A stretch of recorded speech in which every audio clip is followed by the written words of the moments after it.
All right, let's talk about Johnny Somali. If you've been following the wild world of Nuisance streamers, you know this guy's name. If you haven't, buckle up, because this story is insane. Johnny Somali is the guy who's made a career out of being the most insufferable human being on the planet.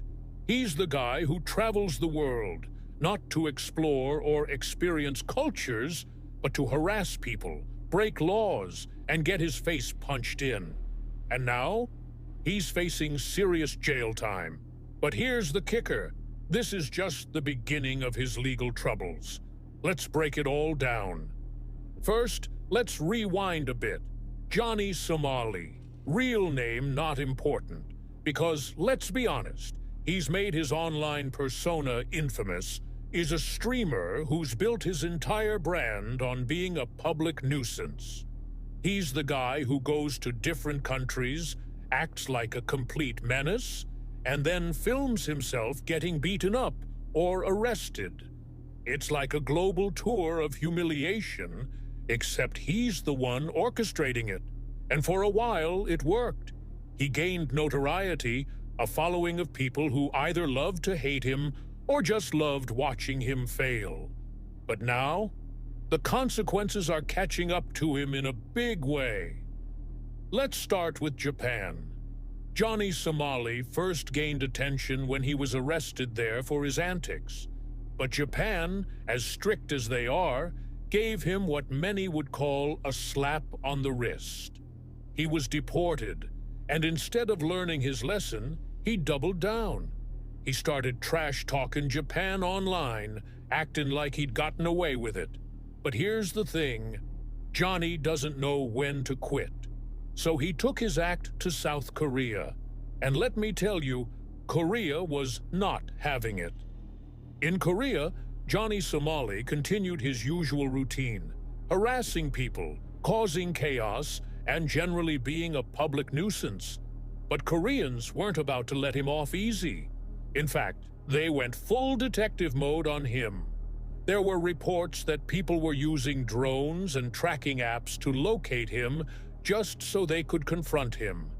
It was like a real-life manhunt, and Johnny was the target. And honestly, it was kind of beautiful to watch. The guy who'd spent years provoking people was finally facing the consequences of his actions. Fast forward to his first trial in Korea, and things didn't go well for Johnny. According to reports from people who were actually in the courtroom, Johnny showed up late, over an hour late, and he was severely hungover. Why? Because the night before, he was live streaming, doing shots for donations, and getting absolutely plastered.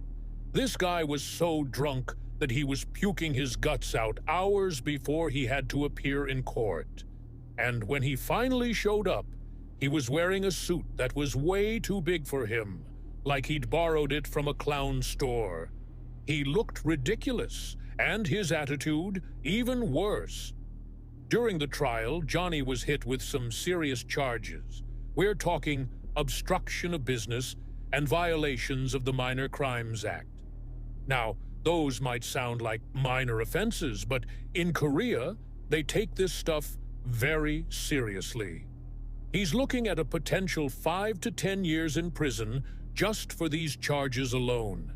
And here's the kicker.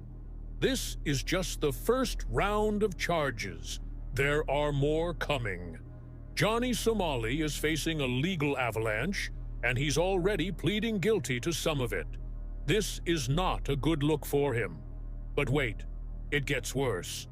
Johnny's behavior in court was, unsurprisingly, a disaster. He kept putting on a hat after being repeatedly told to take it off. He was disrespectful, uncooperative, and just generally acting like he didn't understand the gravity of the situation. And let's not forget, this is a country with a 90% conviction rate. When Korea decides to charge you, they're not messing around. Johnny's chances of walking away from this unscathed? Slim to none. Now, let's talk about the additional charges. Johnny Somali is also being accused of violating anti-terrorism laws, threatening to sexually assault female streamers, drug use, creating AI deepfakes, violating the Railroad Act, and even spreading North Korean propaganda. Yes, you heard that right. North Korean propaganda. This guy's legal troubles are stacking up faster than he can count, and it's only a matter of time before he's hit with even more charges. Here's the thing, Johnny Somali's story isn't just about a guy who made bad choices. It's about the dangers of chasing clout at any cost. This is a guy who's so addicted to attention that he's willing to throw his entire life away for a few dollars in donations. And the people enabling him? They're just as bad. They're the ones egging him on, donating money for shots before his trial, and laughing as he self-destructs. It's like a choose-your-own-adventure game where every choice leads to disaster. So, what's next for Johnny Somali? Well, he's still in Korea, facing trial after trial. He's not coming back to America anytime soon. In fact, it's looking more and more like he's going to spend the next several years in a Korean prison. And let me tell you, if he thought getting beaten up on the streets was bad, wait until he's locked up in a foreign prison with an entire country that hates him. This guy's life is about to get a whole lot harder. In the end, Johnny Somali's story is a cautionary tale. It's a reminder that actions have consequences, and no amount of clout or money is worth throwing your life away. So, what do you think? Is Johnny Somali getting what he deserves? Or is this just the beginning of his downfall? Let me know in the comments, and don't forget to like and subscribe for more deep dives into the wild world of online drama.